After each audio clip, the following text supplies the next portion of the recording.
Aujourd'hui, sociologie criminelle, sociologie de la délinquance, avec une matinée consacrée à la sociologie dans ses grands fondements de la criminologie moderne, puis nous l'appliquerons avec les statistiques de la criminalité en France grâce à l'Observatoire national de la délinquance, mais également donc d'autres observatoires donc, nationaux, et notamment celui de la récidive, extrêmement intéressant aussi. Vous avez reçu vos documents.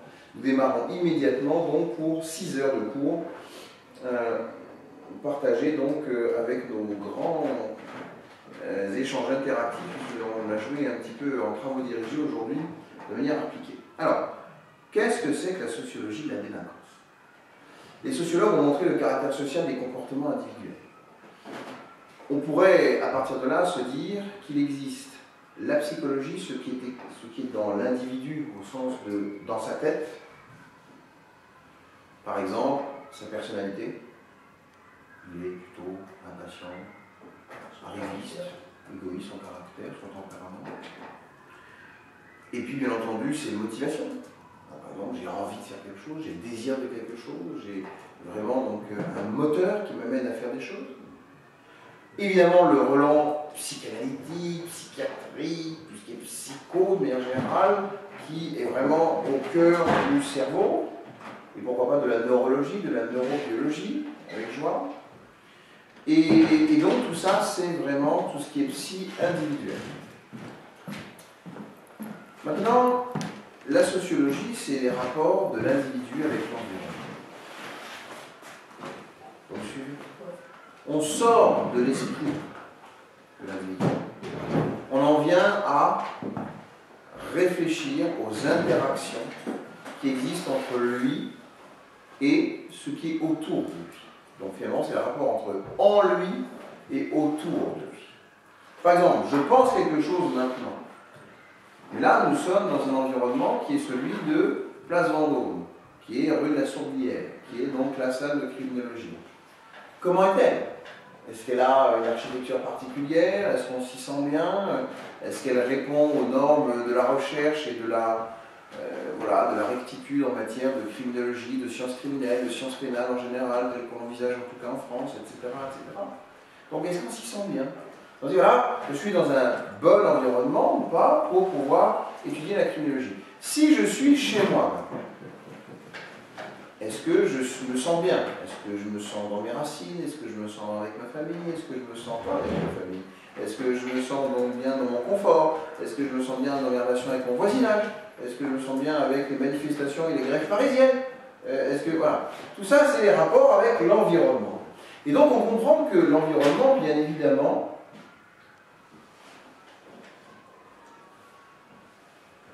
influence au premier niveau le comportement de quelqu'un. Qui peut dire par exemple, moi je suis motivé pour faire de la criminologie, mais quand je sors là, premier facteur, c'est encore au mois de mars, un jour il fait froid, un jour il fait un peu plus chaud, un jour il y a des gaz lacrymogènes parce qu'il y a des policiers qui lancent des trucs sur des manifestants. De l'autre, j'ai très peur parce qu'il y a des détonations qui interviennent dans les rues et puis j'ai pas envie de sortir. Un autre jour encore, je suis motivé à faire beaucoup de stages professionnels. Ben, pas de chance. L'environnement qui m'est proposé pour l'instant est réservé aux professionnels. Vous voyez? Tout ça joue. L'influence conditionne donc les éléments par rapport à notre vécu. Et donc, c'est clair que si maintenant on est dans une famille qui dysfonctionne, un père violent, une mère castratrice, des frères et sœurs qui favorisent l'inceste, des règles qui ne sont pas posées, c'est vraiment soit le laisser aller, soit le tout sectaire, le trop autoritaire, des choses comme ça. Il est évident que l'environnement nous influence, nous conditionne, même parfois bien plus qu'on ne le souhaiterait, sur notre devenir, sur notre esprit. Et c'est ainsi que le mot même de radicalisation implique la force, la puissance même de la sociologie criminelle. Pourquoi va-t-on au ciel? Parce qu'on n'a pas le même conditionnement en France. Il faut qu'on aille chercher un environnement qui favorise grandement la radicalisation pour pouvoir devenir radicalisé. Donc c'est la force de la sociologie criminelle, de l'environnement criminel, des camps de préparation militaire, endoctrinée, etc., qui en vient ensuite à nous mettre en psychologie criminelle d'action, ou pour le moins de propagande. Vous me suivez? Donc la force de la sociologie criminelle, c'est quand même, cette matière est considérablement importante. Elle est au moins aussi importante que la psychologie criminelle. On peut même aller plus loin, c'est-à-dire en sociologie criminelle, c'est dire dans l'environnement à risque, c'est quand un criminel a envie d'attaquer ou d'agresser quelqu'un, dans la rue ou ailleurs, il a décidé de cibler, d'attaquer, c'est où va-t-il le faire? C'est dans quel type d'environnement à risque? Plus ou moins à risque? Est-ce qu'on va me voir, va pas me voir? Est-ce que je peux utiliser ma voiture, fuir ou pas fuir? Est-ce que c'est la nuit? Est-ce que c'est le jour? Est-ce qu'il y a la présence de police ou pas? Est-ce qu'il y a de la vidéosurveillance ou pas? Tous les éléments voilà, qui, dans l'environnement, eh bien, favorisent ou limitent l'action de la délinquance. C'est aussi ça, la sociologie criminelle. Donc on comprend bien que c'est vraiment un domaine majeur. Alors, les individus entretiennent des relations sociales entre eux et font partie de groupes sociaux plus ou moins vastes. Ils appartiennent à une famille, ils travaillent dans une entreprise, ils peuvent adhérer à un club sportif également, à des syndicats, on le voit bien aujourd'hui. Hein, rien qu'en venant par exemple ce matin dans le train, il y avait des grévistes et des syndicalistes qui étaient dans le train et qui préparaient leurs actions et on sentait bien qu'ils faisaient corps. Hein, c'est le poids aussi du collectif. Lorsqu'on est intégré à un collectif, quelque part, on raisonne aussi avec une forme de psychologie collective. Qui peut dire que, par exemple, il y aurait de vraies accointances, des vrais rapprochements entre un criminel solitaire de type loup solitaire, comme on les appelle souvent, de type terroriste, et puis celui qui, du temps d'Al-Qaïda, était assez hiérarchisé, ou même bien avant, hein, le crime organisé, Al Capone, etc., hiérarchisé avec une pyramide, un chef, des sous-réseaux, des lieutenants, des sous-lieutenants, un peu à la version armée finalement, hein, militaire, entre le grand général, puis le colonel, puis le lieutenant, puis le sergent, puis voilà, jusqu'à ce qu'on ait le simple soldat. Et donc, dès lors qu'on appartient à ce groupe, qu'on est donc affilié, qu'on a fait allégeance, etc., eh bien, on est aussi dans une logique de groupe. Et cette logique de groupe, elle est autant dans la psychologie collective que dans la sociologie, l'influence de l'environnement dans le groupe, sur le groupe, dans chaque et pour chaque individu du groupe. Voilà. Alors, au sein de ces différents groupes, des manières de vivre ensemble se développent, parfois communes à l'ensemble du groupe, parfois spécifiques à certains d'entre eux. Ces règles de vie en société, appelées aussi normes sociales, s'appuient sur un ensemble de valeurs propres. Alors définissons ça et déclinons-le, si vous voulez bien, en matière de délinquance. Là, il faut réfléchir, tout ce qu'on va dire, ça paraît un peu théorique, mais non, on va tout de suite le mettre en action sur des groupes criminels ou des actions criminelles. Et à vous de me dire justement comment on pourrait imaginer, à partir de ce que je vais vous dire, voilà, des formes de délinquance, en tout cas structurées en groupe. Premièrement, les valeurs. C'est vrai qu'un groupe a besoin de valeurs. Les valeurs sont des idéaux collectifs plus ou moins formalisés qui orientent nos conduites. Par exemple, en France, on parle bien de la fameuse égalité de la République française, donc égalité, liberté, fraternité. Dans d'autres pays, ça va être conduite, travail, honneur. Dans d'autres pays, ça va être je ne sais pas encore. Hein. Il y a toujours comme ça un triptyque qui traîne et qui identifie voilà, des valeurs très fortes. Bah, je ne sais pas, Daesh, c'est quoi? Oui, il faudrait se poser la question, mais il fut un temps. Oui. Voilà. Voilà, on peut voir comme ça, donc c'est-à-dire. Alors, peu importe, on ne va pas ici jouer la propagande Daesh, loin de là évidemment, mais évidemment que chaque groupe, et donc on peut imaginer que Daesh avait sa doctrine, son mode d'emploi, on sait bien ces manuels aussi spirituels qu'il distillait à tort et. Voilà. Mais bon, il y a en tout cas l'égalité, par exemple la liberté, l'honnêteté, l'argent, qui sont des valeurs. Ben, si on le décline dans une organisation criminelle, quelle qu'elle soit, le crime organisé, on pourrait dire ruse. La première valeur, c'est la ruse, c'est toujours rester malin, ne jamais se faire attraper, hein, toujours effectivement passer dans les mailles du filet. Ou alors, par exemple, le contraire de la liberté, ben, c'est solidarité contre la police. C'est-à-dire que quoi qu'il arrive, on est sous surveillance, on est bientôt bien renseigné, on risque de tomber dessus, on est en cavale. On sait qu'on pourra toujours compter les uns sur les autres face à la police, face à l'autorité. Solidarité, union contre les forces de l'ordre. L'autre valeur, ça pourrait être, on dit l'argent. Oui, donc c'est détourner l'argent de toutes les façons possibles, imaginables. C'est la version du crime organisé avec la fraude, la corruption, le blanchiment d'argent, tous les moyens vraiment illégaux de détournement qui passent par le grand banditisme, les casinos, la prostitution, la traite des êtres humains. Il n'y a pas encore si longtemps, la vente d'êtres humains sur des marchés libyens ou syriens. Tout ça, c'est encore d'actualité malheureusement. Et ça fait partie des valeurs. On se fout pas mal finalement de l'être humain. Voilà. Ce qui compte, c'est l'argent, ce qui compte, c'est le pouvoir, ce qui compte, c'est l'affiliation à un groupe qui va nous donner notre intérêt dans l'histoire. On appartient à la famille des délinquants. Voilà. Une famille dans laquelle on a sa place, avec un rôle à jouer, et on en retirera un intérêt qui est de type pouvoir ou argent la plupart du temps. Bon, donc ça c'est une valeur. La famille du délinquant. Alors, c'est pas fini, elles dépendent aussi du groupe social d'appartenance. Par exemple, les valeurs promues par les religions ne sont pas les mêmes que celles de la mafia. Et de la société globale aussi, les valeurs collectives des sociétés traditionnelles, par exemple, qui ont laissé la place aux valeurs individualistes des sociétés modernes. Par exemple, c'est vrai que si on devait distinguer, voire opposer, certaines sociétés actuelles, les grandes tendances, disons, de la société actuelle, il y a certainement la société capitaliste d'un côté, et d'autres sociétés traditionnelles, parlons de l'Afrique et du Moyen-Orient, mais il y en a aussi en Asie, qui sont contre le capitalisme. Pensez au communisme. Le communisme, par définition, s'opposait à l'époque, et c'est encore vrai dans d'autres pays d'aujourd'hui, au capitalisme. Pour que vraiment on ait la logique de marché, de bourse, d'investissement financier, de lucre finalement tel que le communisme le voyait, ou encore aujourd'hui dans certains pays encore, il y a évidemment une opposition.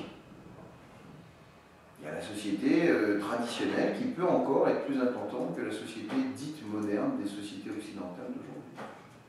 Donc il ne faut jamais sous-estimer la tradition. Voilà, la tradition, c'est un grand facteur de la sociologie criminelle. Je vous parlais, oui ? C'est une pression. C'est une pression. Je vous parlais la semaine dernière, je crois, des mariages précoces en Velin, qui a une tradition en tout cas qui est très forte. Parce qu'on a une loi du pays, une loi de la République ou de la démocratie, bon, voilà. Mais on voit encore, oui, il suffit qu'on soit un petit peu reculé dans des villages ou dans des parties en tout cas où l'autorité de l'État est moins affirmée, pour que les traditions supplantent cette loi. Ouais. Et donc on ne s'opposera pas quelque part au mariage forcé, au moins au mariage précoce de manière traditionnelle.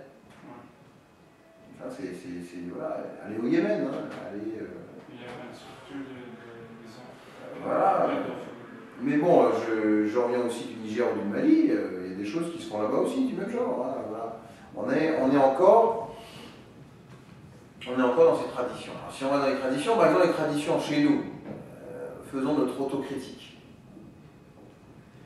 Nous avons une tradition très forte de Noël, une tradition chrétienne, une tradition du petit Jésus, où le petit Jésus devient presque le Père Noël dans la société capitaliste. Hein. C'est-à-dire que l'occasion de fêter un prophète ou le Fils de Dieu, peu importe, hein, suivant la tendance qu'on a, religieuse, en tout cas c'est consacrer ou célébrer, ritualiser l'événement voilà, de quelqu'un qui en tout cas représente d'une manière ou d'une autre Dieu et ses valeurs. Bon, très bien. Je ne vois pas en quoi ça a à voir avec les cadeaux au pied d'un sapin de Noël. En fait, tout ce qui est petit Papa Noël, l'homme en rouge avec sa barbe, etc., vous savez d'où ça vient? Coca-Cola. C'est-à-dire que dans les années 70, peut-être même 62, moi, eh bien, là, il y a eu voilà, une stratégie marketing parfaitement adaptée à Noël, en se disant, voilà, eh bien, nous avons donc, à partir de là, les cadeaux apportés par les rois mages à Jésus, Et donc, ces cadeaux apportés comme s'il était un roi, eh bien, donc, on peut faire le lien. Voilà, il y a un élément matériel à côté, les cadeaux des rois mages, avec l'élément plus spirituel, plus céleste d'un individu qui représente Dieu d'une manière ou d'une autre. Et donc, on se dit, bah voilà, on va donc, puisque on sent bien que la tradition elle est très forte, Noël c'est un élément majeur, voilà, il faut qu'on y infiltre des éléments de consommation. Pour qu'on puisse à chaque fois acheter quand on fête Noël. Comment on fait? Le bon papy, bien dodu, gentil comme tout, papy gâteau, hein, avec sa petite barbe, ses petites lunettes, qui est toujours bienveillant, qui est une figure un petit peu comme ça aussi traditionnelle, de la vision européenne en tout cas qu'on peut avoir voilà, de nos anciens qui peuvent aussi chérir les petits-enfants à leur manière. Et donc on le met en rouge et blanc, mais vous savez pourquoi on le met en rouge et blanc? Parce que c'est Coca-Cola. Voilà, c'est rien d'autre que cela. C'est une fabrique marketing de Coca-Cola sur un personnage qui a été étroitement lié à Noël. On s'est complètement fait avoir, parce que ça marche à fond les manettes aujourd'hui. Et voilà, et donc Noël est sans doute le mois, avec novembre désormais, puisqu'on s'y prend très tôt, de consommation en France le plus élevé de toute l'année. Voilà, où chacun déjà prépare cela. Et le pire là-dedans, c'est qu'on achète, et puis on a maintenant, dans la perversité occidentale, ou plus exactement des travers de consommation économique à la française, par exemple, de revendre ce qu'on a eu à Noël le lendemain, ça le 26, sur eBay, voilà, sur d'autres sites internet, pour se faire de l'argent avec ce qu'on a reçu à Noël. Donc on n'a même plus, même si c'était matériel, quelque part, on avait l'intention, on avait l'affection au travers du cadeau que l'on donnait. Mais là, c'est carrément, on utilise l'occasion pour recevoir des cadeaux, puis on en refait une revente, tu vois, après pour retrouver encore de l'argent. Ça n'a plus beaucoup de valeur traditionnelle en tout cas. Quant à la valeur spirituelle, je les cherche encore. Quant aux valeurs divines, je crois qu'il y en a un qui se retournerait dans sa tombe s'il n'était pas ressuscité. Et même si on croit qu'il n'est pas ressuscité, Jésus, eh bien, il se retournerait aussi avec d'autres prophètes dans leur... voilà, il serait que la droite de Dieu. Ils seraient en train de... Voilà, mais qu'est-ce qu'ils font? Ils sont devenus fous là-bas. Oui, mais pardonnez-leur. Ils sont devenus fous, effectivement. Bon, peu importe, c'est plutôt un commentaire ici... personnel, mais bon, ça veut bien dire quand même qu'il existe des valeurs et que ces valeurs de société jouent à plein régime, non seulement quand on est non délinquant, mais aussi quand on est délinquant. Deuxièmement, les normes sociales. Alors, les normes sociales sont des modèles de comportement socialement adaptés. Par exemple, vous n'arrivez pas là, ici en classe, nu. Vous êtes habillé. Parce que si vous arrivez nu, dans un petit souci, vous acceptez. On va même avoir du mal à se concentrer pour m'écouter, parce qu'on va regarder, oh là là, il est nu. Et on l'a toléré. Ah, il y a d'autres, voilà, dans les conventions sociales, c'est la fameuse laïcité dont vous entendez parler en France. Il faut bien séparer l'Église et l'État, ne pas trop en parler dans les cours, être en tout cas dans une logique plutôt neutre, ce genre de choses. Mais ça implique que la femme, justement, a tous ses droits. Elle ne sera pas soumise à la version plus traditionnelle de certains pays ou certains usages, et la femme aussi ne sera pas voilée, elle ne sera pas a fortiori grillagée autour de son visage, etc. Elle ne sera pas forcément, elle aura le droit de le faire.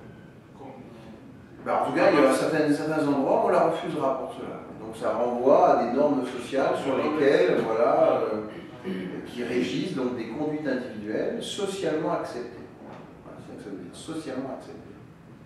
Donc, vous savez, il fut un temps, tu voles, on te coupe la main. Ça n'en fait plus en France, hein, autobailleur. Mais il y a certains pays encore où on le fait.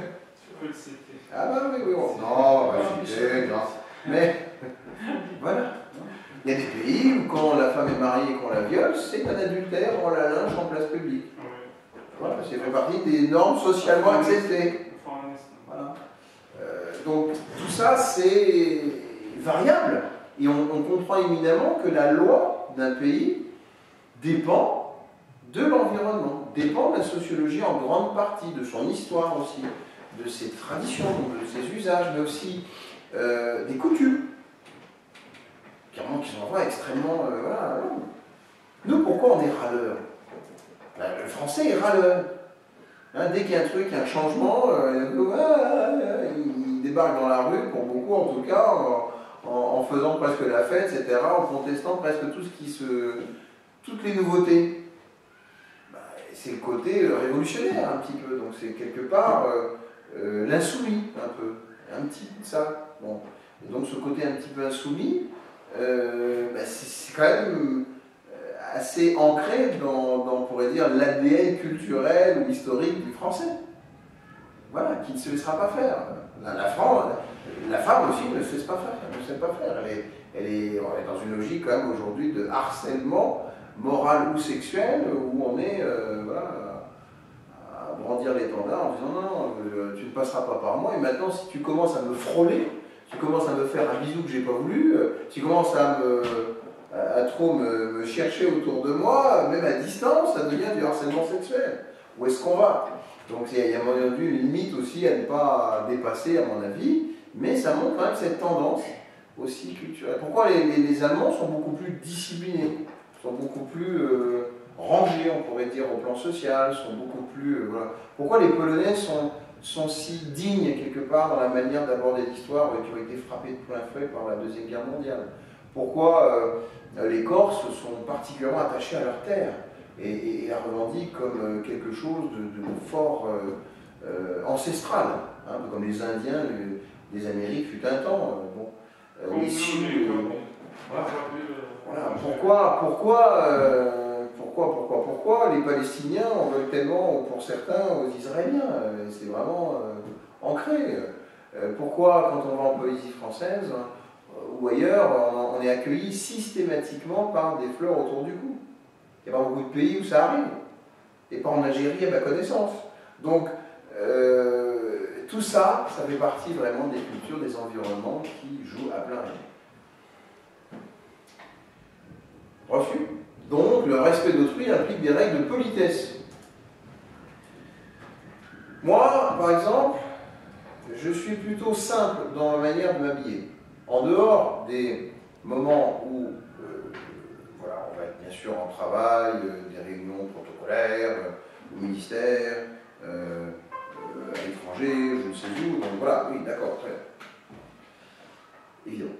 Mais, si par exemple je viens en cours et que ma possibilité est de ne pas, voilà, ne pas être aussi BCBG, distingué, guindé que cela, alors vraiment j'adopte ça. Je fais déjà tomber la cravate. J'aime me sentir à l'aise.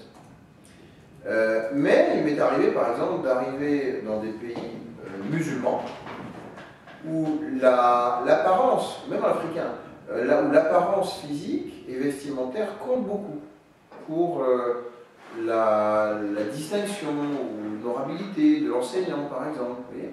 Et si je suis un peu trop léger, hein, dans la manière de... on ne regarde pas de la même manière, ou on fera éventuellement une petite remarque. Vous voyez, des choses comme ça. Les apports. Voilà. Et donc, c'est important. C'est important. Et il faut... Moi, par exemple, si vous êtes avec un certain Chinois, un certain niveau d'honorabilité, de distinction, vous avez un Premier ministre en face de vous, imaginons, et vous lui serrez la main, sans avoir respecté un certain protocole auparavant, c'est une insulte. Si à un moment donné vous n'avez pas une forme de révérence, ou pas de vénération, c'est trop fort, en tout cas de révérence de la distance, à plier un petit peu les chines face à quelqu'un qui a une autorité dans certains pays, c'est de nouveau une insulte. Donc il faut faire attention à toutes ces histoires protocolaires que les hauts de ce monde notamment apprennent à connaître, parce que c'est pas du tout inné. Lorsqu'ils rencontrent, voilà. Regardez le panda chinois. Le panda chinois, c'est quand même quelque chose, c'est-à-dire que cet animal-là, certes rare, espèce rare, vraiment, est devenu presque un objet diplomatique où, entre la France et la Chine en particulier, puisque on a reçu le don d'un panda qui est vraiment le trait d'union de la diplomatie fraternelle presque entre la France et la Chine. Et donc, vous avez la première dame de France qui vient avec la première dame de Chine, et puis voilà, tout ça, il faut faire très très attention à ce qu'on dit, à ce qu'on fait, parce que cet animal-là, c'est presque l'enfant de Chine. Et au-delà, voilà, il lui arrive quelque chose, la France en sera responsable. responsable. Il arrive quelque chose à la dame qui vient fêter quelque part, voilà, chaque année, commémorer un petit peu cette histoire-là. De nouveau, ça va être un vrai incident diplomatique. Donc c'est quand même extraordinaire hein, de donner autant de poids à un animal dans le monde diplomatique d'aujourd'hui. Mais c'est ainsi, c'est vous montrer le poids vraiment de cet environnement.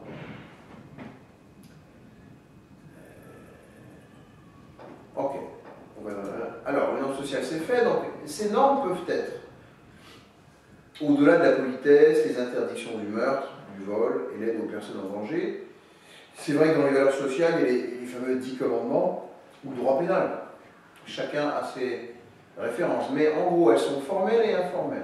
Formelles, autrement dit, formulées explicitement sous forme de loi, de règlement, de code officiel, droit pénal, code de la route. On parle aussi de normes juridiques de manière générale.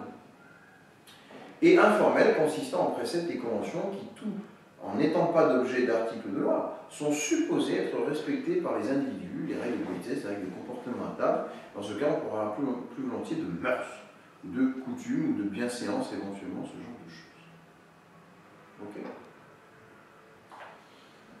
À partir de là,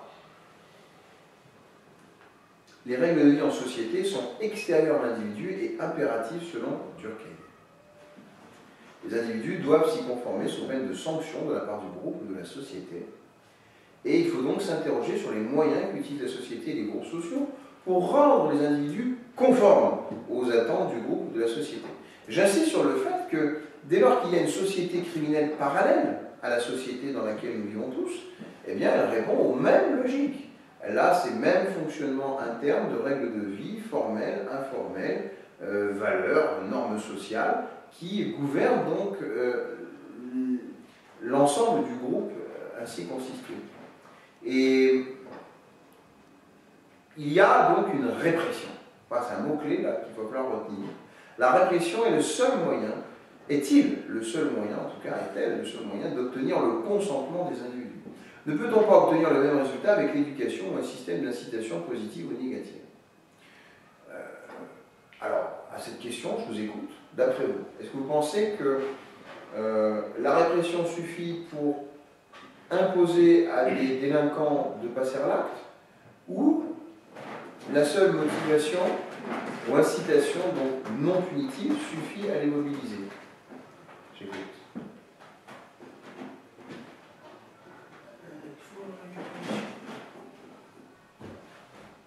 Vous savez, dans les bons films américains, on va faire un exemple.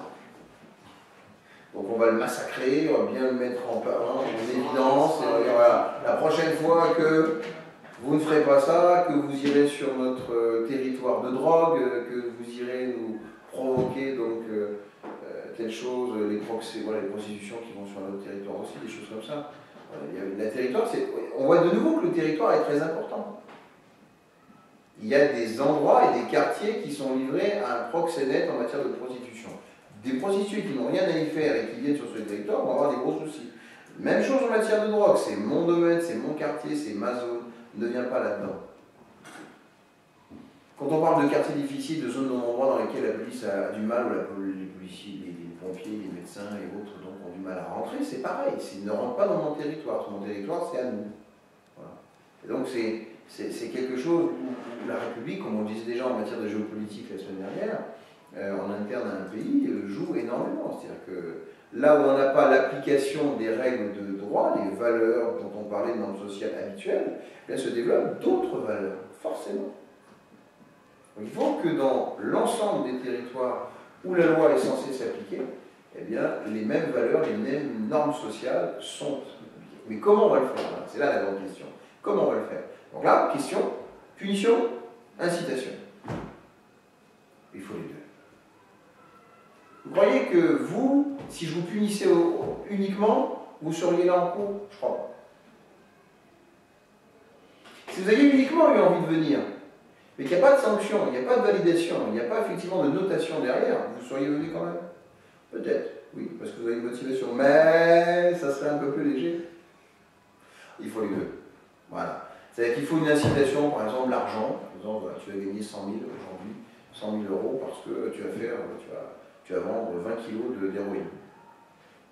Si tu vends tes 20 kilos, tu as 100 000 à la fin de la journée. Ouais, ça va la citer. Maintenant, si tu voles l'héroïne et si tu le donnes au camp d'en face et que je te revois plus le soir où tu dois me rapporter les 50% que tu dois, t'es mort.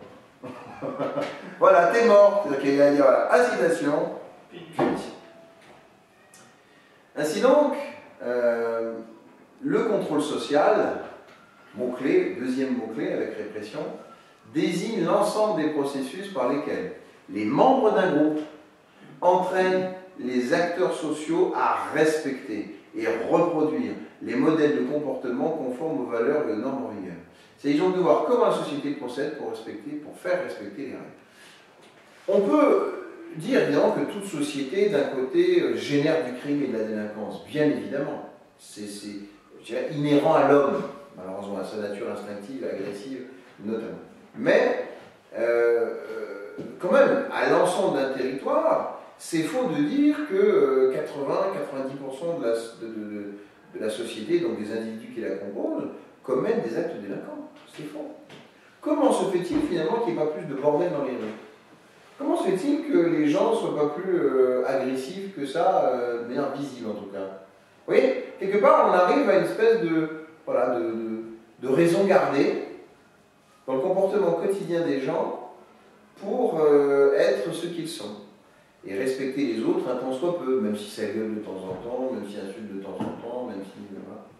Mais globalement, quand même, vous voyez, dans la rue où on est, quand vous êtes venu, en dehors des moments clés de grève, de violence, de protestations diverses ou de crimes évidemment qui interviennent de temps à autre, la société elle est relativement paisible. Relativement, voilà. En tout cas vis-à-vis des autres, en présence des autres. Bon. Donc comment on arrive à ça? Quand même, à l'échelle d'un État, l'État puisse se dire qu'il y a un contrôle social suffisant pour que je puisse avoir une mainmise en quelque sorte sur les uns et les autres qui m'amène à me dire non, il n'y aura pas de grande révolution aujourd'hui, il n'y aura pas de contre-pouvoir aujourd'hui, il n'y aura pas de... Voilà. Comment on fait ça? Vous avez des petites idées d'ores et déjà?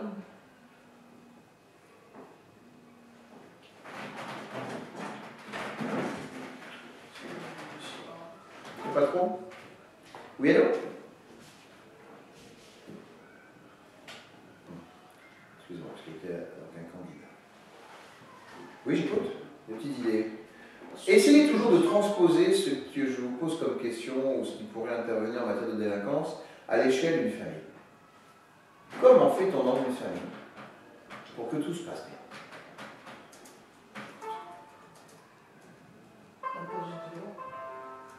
On impose des lois. On impose des droits. Des lois. Oui. Quoi d'autre? Est-ce que la loi, ça suffira? Le respect aussi. Comment on impose le respect? Éducation. Oui. Donc là, comment on va intégrer ce respect?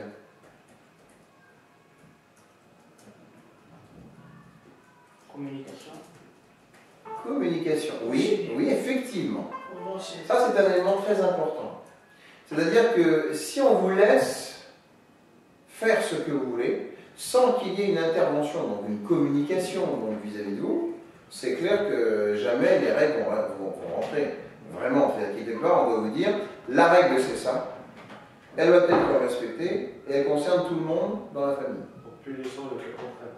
Et le cas échéant, voilà, on te le dit gentiment et on t'aime, parce qu'on considère que cette règle est positive, elle est bonne pour tous.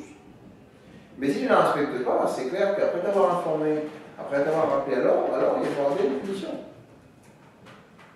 Ok? Ma chère Nora, que j'aime beaucoup, je l'ai rappelé je ne sais pas combien de fois sur cette voie. Je n'en ai pas encore vu la couleur. Encore. Plus de 1 an et demi après sa première inscription. Deuxièmement, elle a été présente, mais elle a été souvent absente et sans justificatif. Et aujourd'hui, j'ai été obligé de lui dire, voilà, je ne serai pas là, j'ai une gastro. J'entends bien. Mais je te préviens, si tu n'as pas de certificat médical, me présenter dans la semaine, suite à cela, tu es exclu, je ne peux plus te voir. Fille. Parce qu'à un moment donné, il ne faut quand même pas abuser voilà, de la gentillesse qui est la mienne, mais également des règles de l'institut en général. Voilà. Sinon, à un moment donné, ça devient vraiment tout et n'importe quoi, et ça ne sera jamais. Donc, il faut voilà, graduer sans aucun doute la communication, tu as raison, le bien fondé des règles qui sont présentées, et qui concernent tout le monde, et enfin, donc, les éventuelles punitions, si d'aventure ça n'est pas respecté, ça, on ne peut pas. Voilà. Et donc, c'est la raison pour laquelle la police, la justice, la gendarmerie, qui peut-être ont une mauvaise presse, parce que voilà, ils représentent évidemment nos interdictions, hein, nos rappels à l'ordre, on les a peut-être pas d'un côté, mais ils sont capitaux en réalité pour qu'il y ait un minimum de contrôle social et donc de régulation des comportements en société vis-à-vis des habitants. Sans eux, on ne va pas y arriver, c'est sûr. On ne peut pas appeler la police en disant, voilà, c'est vraiment l'anarchie, ce sera sauvage. Parce qu'on fera évidemment justice soi-même. Et on sait, on le sait ça par contre, on sait tous ici, que si vous pouvez insulter quelqu'un, vous saurez que vous n'aurez pas beaucoup de conséquences. En général, ça serait comme ça. Puis finalement, bon. Mais si vous commencez à frapper quelqu'un, en France, là, vous risquez gros. Hein, là, vous aurez probablement un... Voilà. Donc, le sachant, voilà, c'est un premier contrôle social, c'est la sûreté que si le type porte plainte, et si donc la police suit, et s'il y a plainte déposée, elle va suivre. Elle va effectivement, vous vont chercher tôt ou tard. Vous aurez des problèmes. Et si vous avez des problèmes, voilà, calcul, coût, risque, avantage, inconvénient. En disant, voilà, la police va venir, j'aurai peut-être un truc sur mon casier judiciaire, j'aurai peut-être effectivement une amende, comment je l'ai payé dans ma situation de titre de séjour, et puisque mon titre de séjour va être renouvelé si j'ai ça sur mon casier judiciaire. Avec tout ce que ça comporte, logement, études, famille, enfin, tout ce que vous espérez évidemment, voilà. Et donc c'est clair qu'il y a un petit souci à ne pas respecter. Voilà. Et donc si le contrôle social est bien posé dans ces conditions-là, logiquement, on s'y astreint en tout cas si on est censé. Mais il y a des gens insensés, alors les gens insensés, on les arrête. Hein. On fait prison ou hôpital psychiatrique. Ça dépend à quel niveau ils sont insensés. Reçu. Ouais, donc on va faire une petite pause dans peu de temps. 10h30, 11h30, oui, non, c'est bon.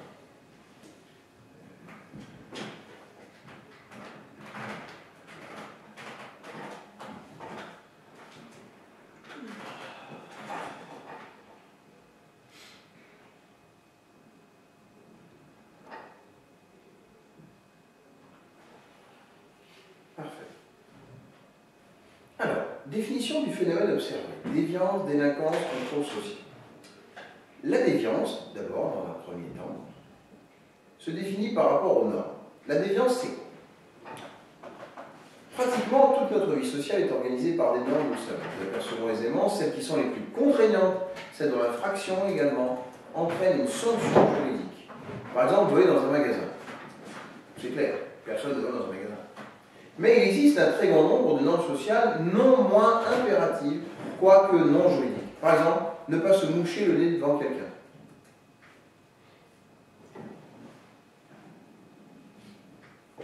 Tu veux que je le fasse? Pour bien qu'on comprenne de quoi il s'agit. Tu vois, tu es là, oui, tu fais...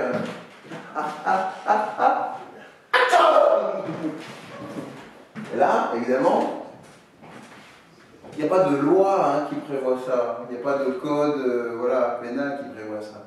Mais voilà, tu dois un minimum de respect dans la manière de te comporter, voilà, pas éternuer dans la figure de l'autre. Et donc, il y a du juridique et du non juridique. Les normes familiales également peuvent s'imposer, par exemple aux enfants, sans même avoir jamais été énoncées. Et leur non-respect peut entraîner des sanctions physiques, mais aussi psychiques. La plus banale est sans doute le sentiment de culpabilité. C'est-à-dire que les enfants, par exemple dans le non-juridique, et même le non, ou le juridique ou non-juridique, là il nous est parlé de sans même avoir jamais été énoncé. Des choses sans même jamais avoir été énoncées. Ça veut dire que quelque part on est dans l'apprentissage, l'imitation de ce que l'on voit. Sans parler. on voit par exemple que son frère s'est fait punir comme ça, ah oui, donc dans telle situation il s'est fait punir, donc je ne vais pas faire la même chose pour ne pas être puni. Ou alors ma mère a dit ceci un jour, mais elle a dit aussi ça un autre jour, et donc dans cette situation-là il se passe ceci, dans l'autre situation il se passe cela. J'entends, j'écoute, j'ai pas besoin de... Parce que ce sont les règles de la maison, et puis donc ça s'applique à tout le monde de toute façon, et donc même s'il n'est pas marqué sur un écriteau, sur la porte de la cuisine, tu ne dois pas faire ceci, tu ne dois pas faire cela, les règles, vous voyez, rappelées expressément, eh bien ça se joue comme ça, à l'observation. Et parfois au feeling aussi, en disant, oula, ma mère commence à s'énerver, oula, mon père il commence à se fâcher, là je dois faire attention à ce que je dis, à ce que je fais, et donc on va se calmer tout de suite. C'est aussi simple que ça parfois. La déviance correspond donc à un comportement, je cite, jugé non conforme aux normes sociales d'un groupe. La déviance correspond donc, je cite, à un comportement jugé non conforme aux normes sociales d'un groupe, à un moment donné, et qui s'accompagne de sanctions également. En revanche, la variance, qui est un autre mot, concerne les conduites qui interprètent la norme et qui sont tolérées. Le critère majeur de la déviance est donc la réaction qu'elle provoque, réprimande, sarcasme, réprobation, dénonciation, isolement, ostracisme, traitement obligatoire, enfermement, exécution. Quand un acte autrefois jugé déviant ne fait plus réagir, c'est qu'il a cessé d'être déviant. La notion de déviance ne saurait être comprise en dehors de l'interaction du déviant et de ceux qui le jugent, et avec sanction, avec répression, avec réprimande. Donc, variance, il y a le mot variable, c'est-à-dire que quelque part, on va tolérer en fonction des circonstances, ça varie, ça dépend de ce qui se passe, ce qu'on peut faire. Mais vraiment, déviance, ça veut dire qu'il y a une norme très claire. Elle doit être appliquée sous peine de sanction. On a dévié, on a fait la chose différente, et donc on commence finalement à ne pas l'appliquer.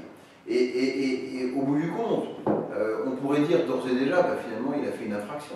Oui, probablement, c'est déjà une infraction, c'est-à-dire déjà quelque chose qui peut être poursuivi pénalement, civilement, administrativement, juridiquement en tout cas. Mais la déviance, j'insiste bien, c'est plutôt le moment transitoire, le démarrage de ce qui commence à n'être plus respecté en termes de normes ou de valeurs donc, dans l'environnement dans lequel on se situe. Et donc ça implique, j'insiste bien, hein, pour que les choses soient claires, parce que souvent on sous-estime la déviance.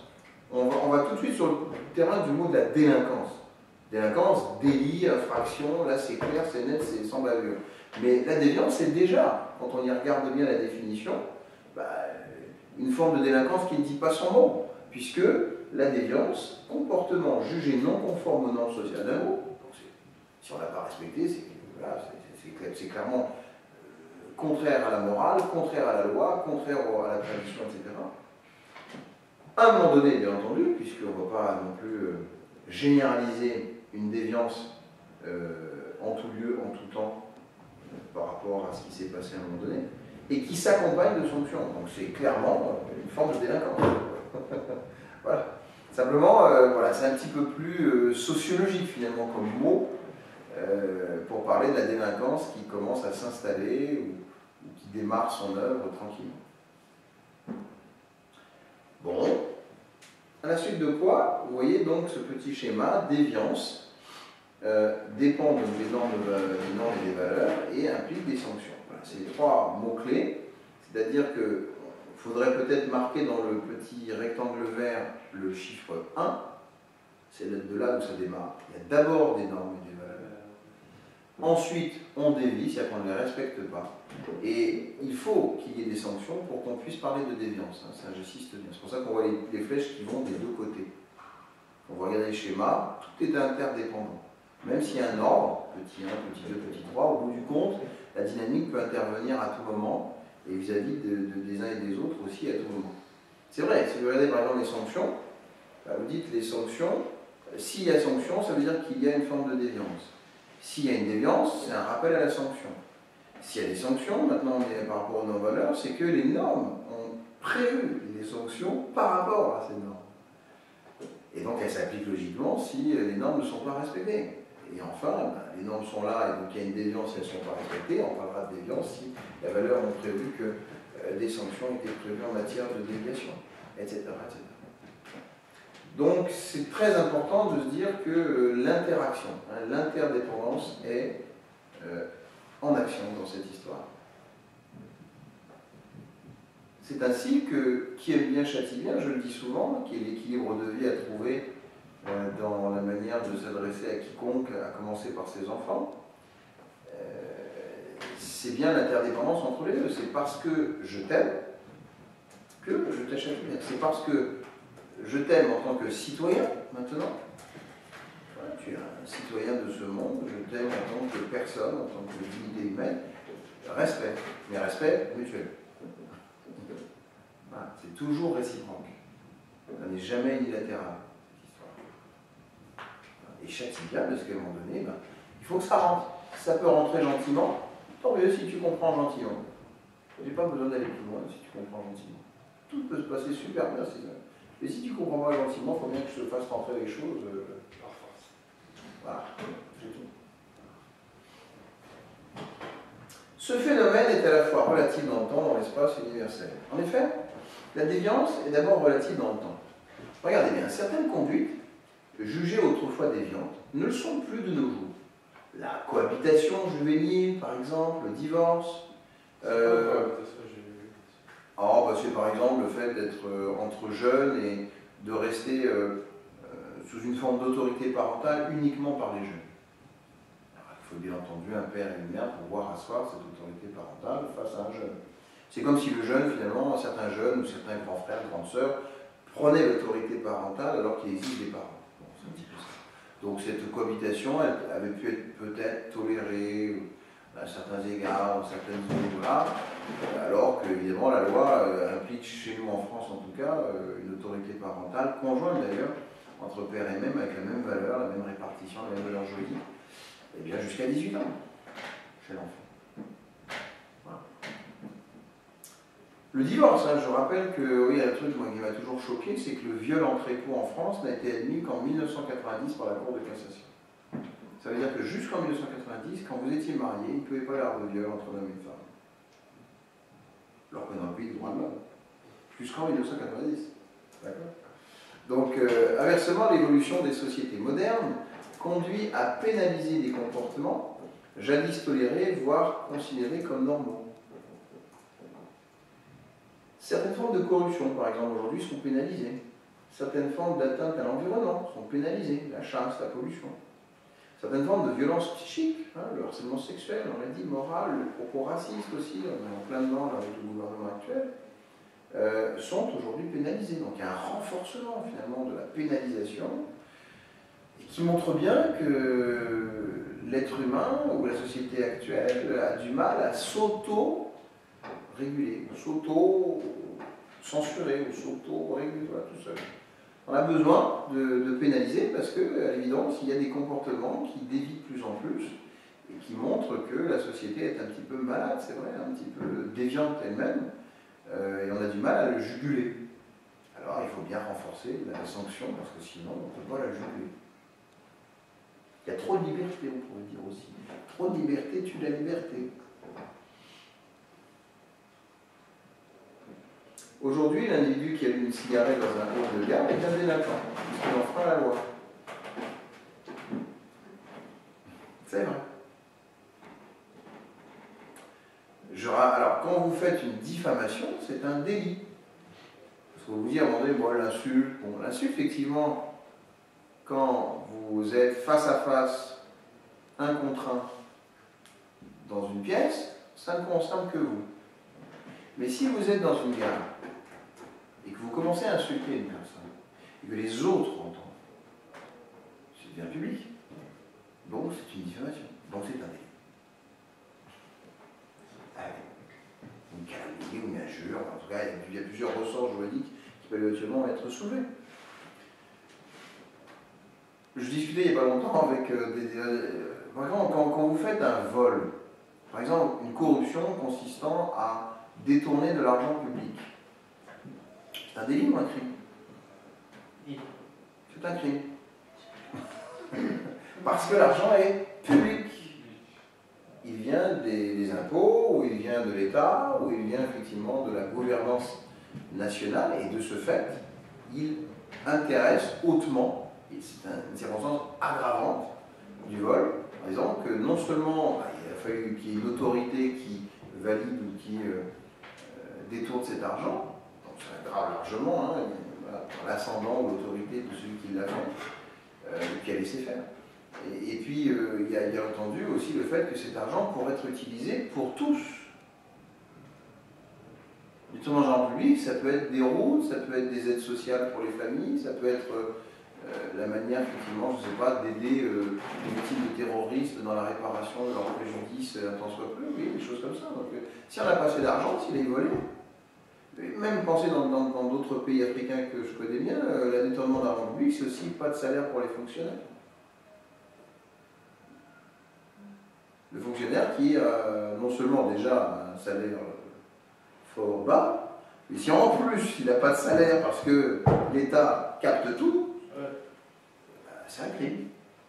Voilà. En tout cas, dans la loi française, c'est un crime. Et dans la loi d'où je viens depuis ces derniers temps, en Afrique, là, en Niger-Mali, c'est aussi un crime. Tout ça, c'est un crime. Hein. C'est pas parce que c'est européen ou non européen que ça y changerait grand-chose. On comprend bien pourquoi c'est aggravé. C'est une circonstance aggravante. Donc tout ça, il ne faut pas le relativiser. Il faut bien l'accepter et l'intégrer. Mais c'est vrai que quand vous allumez une cigarette dans un hall de gare ou dans un restaurant, puisqu'on ne peut plus maintenant fumer dans un restaurant, voilà, bah là vous êtes... il n'y a pas si longtemps, on a les crottes de chien dans la rue. Vous ne ramassez pas votre crotte de chien, alors c'est pas un délit, mais c'est une contravention quand même fort salée. C'est pas rien. Vous êtes au volant, vous les Africains, ou du continent africain, ou asiatique même, ou vous êtes au Texas, dans les éléments reculés, ou Las Vegas, du côté des déserts. Mais, si vous parlez avec votre téléphone, même si vous êtes dans un brouillard, par exemple, chez nous on a le brouillard parfois, vous êtes sur une autoroute et puis vous n'allumez pas vos feux de... Voilà. Pour que les autres vous voient, tout simplement, à distance. Vous roulez avec une voiture qui n'a pas de contrôle technique. Je sais si en Afrique, il y a des choses à dire. D'accord. Ils sont tous périmés presque. Donc, ben voilà, on vous arrête et puis on vous enlève tel point, et puis si vous n'avez plus de points. Et attention, si vous avez un accident qui a impliqué l'homicide, la perte de la vie de quelqu'un, et on s'aperçoit que vous n'avez pas d'assurance et que vous n'avez pas de contrôle technique, par exemple, homicide involontaire. On ne va pas aller chercher une 14 ans, vous savez, parce que vous n'avez pas pris vos responsabilités pour consciemment vous préparer à rouler normalement et rouler dans des conditions de sécurité pour vous et pour les autres. Mise en danger de la vie d'autrui, par exemple. Je le dis. C'est pareil. Donc tout ça, ça joue. Et c'est relatif à l'espace, c'est vrai. Il y a des moments, par exemple en sécurité, comment dire, voilà, la réglementation routière, les infractions au code de la route, on parlait que de ça, c'est sûr qu'on a eu une évolution notable, et on sait que quand on met des radars, ça diminue fortement la délinquance routière. Quand on limite bien sûr la vitesse, ça diminue fortement la délinquance routière. Lorsqu'on a eu donc des permis à points, c'est-à-dire le fait d'avoir des permis, on perdait des points à chaque fois qu'on se fait arrêter, on n'a plus de permis. Je vous garantis qu'une fois qu'on doit tout refaire et qu'on dépend de ça pour son travail, et que voilà, on y regarde à deux fois voilà, avant d'aller trop vite ou de faire chier son monde. Voilà, tout ça aussi, donc on a vu vraiment des statistiques très éloquentes avec le renforcement de la législation en France et la diminution des morts et des blessés sur les routes. Grâce à ça, vraiment, la relation a été évidente, et c'est pour ça aussi qu'on en est à 80 km/h, à se dire 10 km, qu'est-ce que c'est? Oui, mais ben voilà, si on y vient, c'est qu'on sait que statistiquement parlant, au moins, on va avoir des répercussions favorables, quoi qu'il arrive. Quoi qu'il arrive, même si on a des protestations, même si on n'est pas d'accord, même si... Voilà, on sait que, voilà, d'un point de vue national, il n'y a pas photo, on va avoir quelques morts, une dizaine de morts, une vingtaine de morts en moins à l'année. Eh bien, c'est pas rien, la vie humaine, elle est, voilà, elle est ce qu'elle est, etc., etc. Très bien.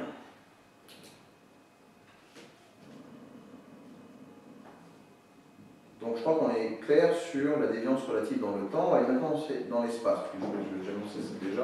Les normes ne sont pas les mêmes d'un espace géographique ou social à l'autre. Le port, par exemple, de la mini-jupe, admis chez nous, est sévèrement puni en Iran. L'usage de la cocaïne est puni par la loi, mais est toléré par les artistes et les écrivains. Johnny Hallyday, par exemple, on sait bien, à un certain moment de sa vie, se shootait à la cocaïne.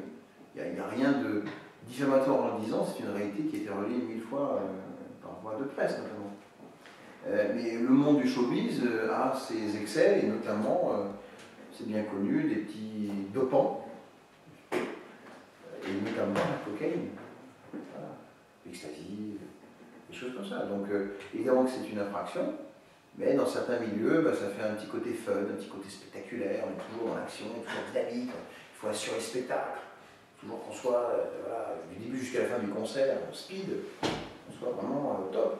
Un peu comme un sportif finalement qui aborde sa course et qui est dopé.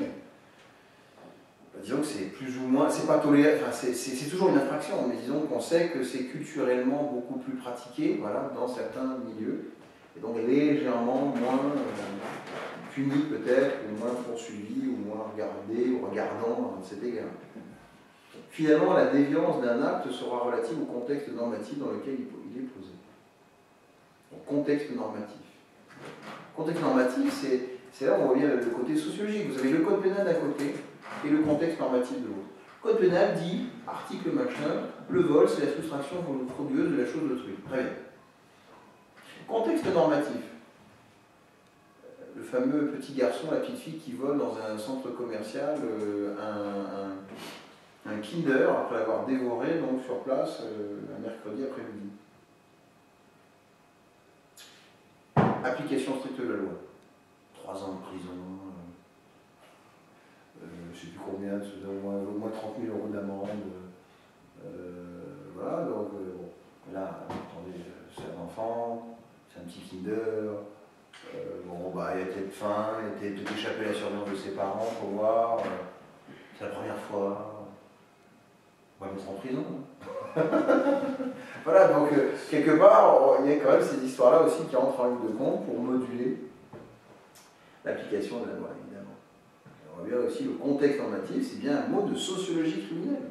C'est vraiment, voilà, la manière, les circonstances dans lesquelles les faits sont survenus. On ne peut pas appliquer, voilà, juridiquement le texte sans le remettre dans son contexte. C'est pas possible, ça. Okay. La déviance est universelle. Troisièmement, toutes les sociétés sont confrontées à des phénomènes déviants puisque toutes les sociétés produisent des normes sociales. Dans certains cas, l'université de la déviance est renforcée par l'existence des normes universelles. Par exemple, prohibition de l'inceste, ne pas tuer, ne pas voler, droit de l'homme. Oui, c'est très vrai. C'est-à-dire que on a beau dire, pourquoi il y a des tribunaux pénaux internationaux? Pourquoi il y a l'ONU? Pourquoi il y a l'UNICEF? Pourquoi il y a la Ligue des droits de l'homme? La Cour européenne des droits de l'homme? C'est parce qu'on a bien entendu des droits universels. Comme on a la Constitution avec sa déclaration aussi des droits universels de l'homme. C'est dans ce registre-là, eh bien, on pourrait dire qu'il y a une loi supranationale qui est supérieure à la loi interne d'un pays, qui concerne absolument tout le monde. L'ONU qui, voilà, fait adhérer quand même une majorité d'États du monde sur des règles universelles, la Déclaration universelle des droits de l'homme, au plan international par exemple, mais il y en a bien d'autres, montre bien que... Alors parfois c'est hypocrite. Hein. On sait par exemple, il y a des pays qui font toujours la torture, font les manettes, mais bon, ils ont signé la Déclaration universelle des droits de l'homme. Donc après, c'est justement, vous voyez, c'est un très bon exemple, ça, l'ONU pendant des années. C'est peut-être une des choses que je pourrais personnellement reprocher au sens qu'il n'y a pas assez peut-être de visa ou de contrôle sur la chose. C'est-à-dire qu'on a des États voyous qui déclarent à l'ONU ou qui signent des chartes de ce genre-là. Elles savent qu'elles ne sont pas contraignantes. On en revient à ce qu'on disait tout à l'heure. Incitation, adhésion, motivation, très bien, mais il n'y a pas de sanction. À quoi ça sert? Quand on a des déclarations, par exemple, au Conseil de sécurité de l'ONU, qui ne font pas partie donc, voilà, des 5 décidents, enfin des personnes voilà, qui Dès que ça en reste à l'Assemblée Générale, en tout cas, ou à des directives générales, voilà, c'est une déclaration de principe. Donc c'est bien gentil, mais voilà, c'est un poids peut-être diplomatique. Mais l'État qui veut vraiment en faire qu'à sa tête, il s'en fout réellement. Il dira que moi, si j'ai envie voilà, de lancer mes missiles pendant des mois et quelques années même, ben, je continue à envoyer mes missiles. Qu'est-ce qui va m'empêcher? Ah, ils me condamnent tous? Ah ben c'est bien, je suis condamné. C'est comme si mon père m'avait dit, t'es un mauvais garçon. Mais bon, je m'en fous, dehors de ma maison, je fais ce que je veux. Si j'ai envie de faire ce que j'ai envie, personne ne m'arrêtera. Oui, on voit bien qu'un jour qu'on arrête cet État, on arrête ce monsieur. C'est comme le président syrien actuel, on ne citera pas le nom, mais il y en a bien d'autres avant lui, il y a bien d'autres encore dans le monde, mais lui, c'est parce qu'on a besoin encore de lui sur la partie intervention sur Daesh ou d'avoir des autorisations d'intervention sur le territoire syrien, des choses comme ça, qu'on est obligé de composer avec lui. Mais tout le monde sait qu'il a des choses à se reprocher, ce monsieur. Donc il viendra le moment où il passera de toute façon dans un tribunal pénal international en espérant qu'il n'ait pas le même sort que Kadhafi. C'est-à-dire que Kadhafi, bon, sans rentrer dans les détails, bon voilà, il s'est fait lyncher en place publique. On se demande comment c'est arrivé cette histoire-là, hein, mais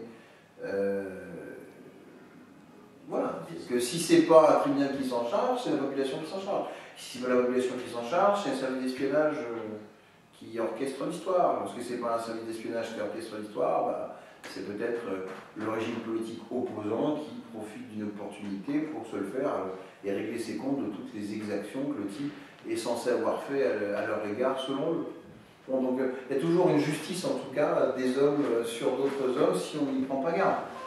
Donc il faut effectivement un contre-pouvoir et des sanctions qu'il exerce réellement. À l'échelle d'un État, eh bien, c'est lutter contre peut-être la souveraineté d'un État, son indépendance, sa puissance nationale, etc. Mais c'est nécessaire. Sinon, évidemment, on a des États volés. Des États qui font un peu tout et n'importe quoi. Reçu? Alors, je finis jusqu'à le relâchement des normes.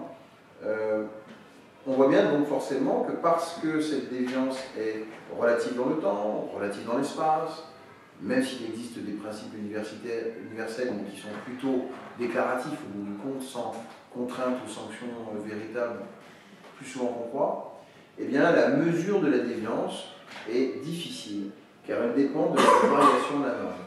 Autrement dit, le relativisme, c'est-à-dire la position d'après laquelle normes et valeurs sont variables et dépendent de chaque société, est une attitude nécessaire au sociologue qui veut comprendre un groupe qui n'est pas le sien. Voilà. C'est-à-dire qu'un sociologue, il essaie de se mettre à la place de chaque culture, de chaque pays, de chaque histoire. Et il dit, voilà, en fonction de cela, je comprends mieux pourquoi on en est arrivé à telle norme, à telle pratique, à telle chose. Donc quelque part, il est un peu dans l'empathie sociologique, environnementale, culturelle, religieuse, etc. de ce pays. Mais c'est une position de chercheur, c'est une position de sociologue. Ce n'est pas la position d'un État qui a besoin évidemment de mettre en ordre son contrôle social et qui implique des éléments coercitifs quand même pour y parvenir, notamment. Donc le chercheur en a besoin pour éviter de juger les diverses cultures à travers le prisme de son propre système culturel. Enfin, ça c'est très important. C'est-à-dire, si vous êtes yéménite,